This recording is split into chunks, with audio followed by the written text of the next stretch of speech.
What's up, YouTube? Sean Forney here, up bright-eyed and bushy-tailed. I usually don't drive the Supra in December, especially after we just got 3 inches of rain. But I have had this appointment with the tuner booked for, I don't know, a month and a half, maybe 2 months. So it's time finally to get the Supra tuned, because it's she's a rough old gal to drive right now. And we got the flex fuel sensor installed, and E85, while I can find it in my area, the closest gas station that carries it to me is about 45 minutes away.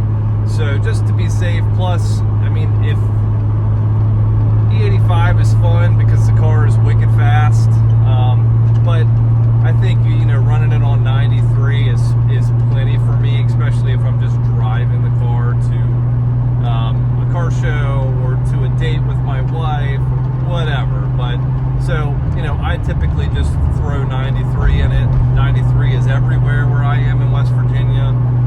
Although we do have a gas station that's getting built close to my house that will hopefully have E85. So this little video today is going to be of the beast getting tuned. So we're going to do probably, obviously it's going to be on the dyno, and then probably some street driving to get some of the kinks worked out of it. It's a little herky-jerky.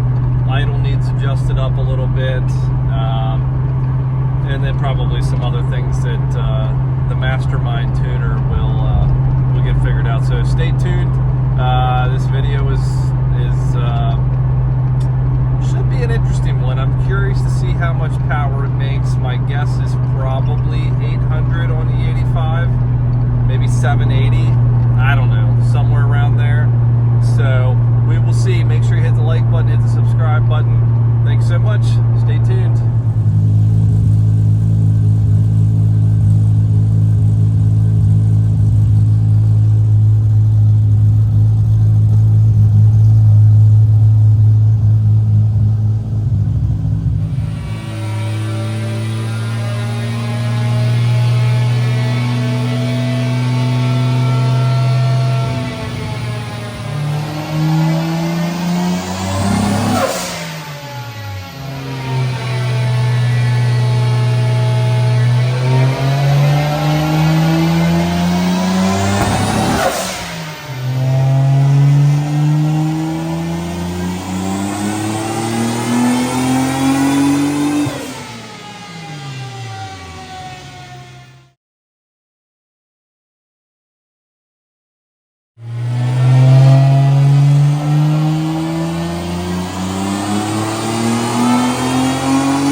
Before the actual dyno clips, so those will be last.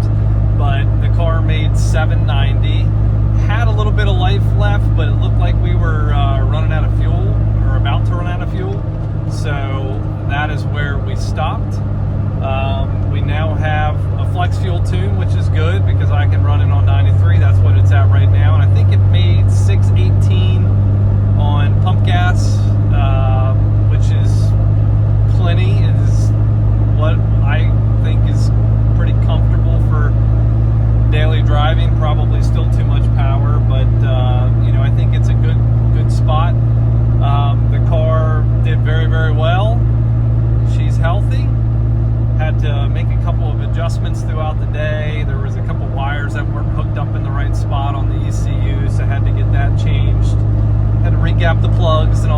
stuff, but the car is running smooth now.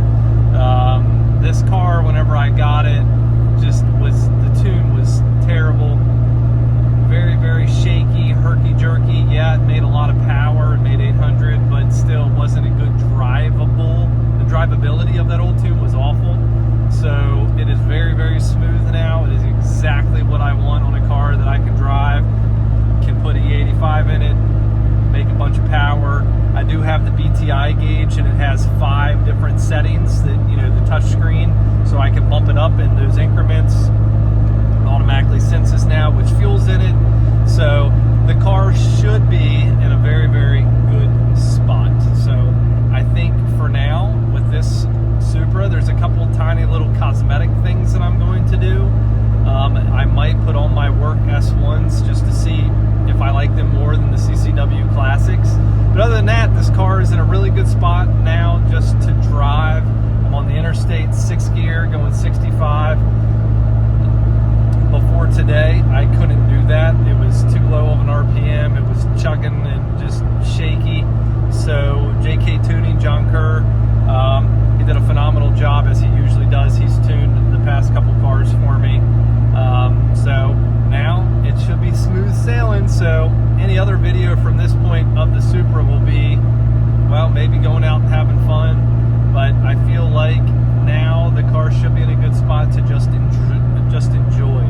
And not that I'm old at 37, but on a car like this, if I want to take it out, I just want to enjoy it. I don't necessarily need to have 800 horsepower, but if I want it, I can throw E85 in it, put it up on boost setting number 5, smoke some tires, and then run pump gas in it, and 600 horsepower is absolutely plenty. So maybe I'm crazy that I'm at a time in my life where it's nice to have the horsepower, but I don't need it every day. So that's kind of where I'm at. So hopefully you guys like this video. It wasn't too much of a video, really, just some dyno pulls and me obviously blabbing my jaws, which is what I do best. So make sure you hit that like button, hit the subscribe button. Got some good stuff coming down the pipeline. So thank you all so much. Everybody have a fantastic day.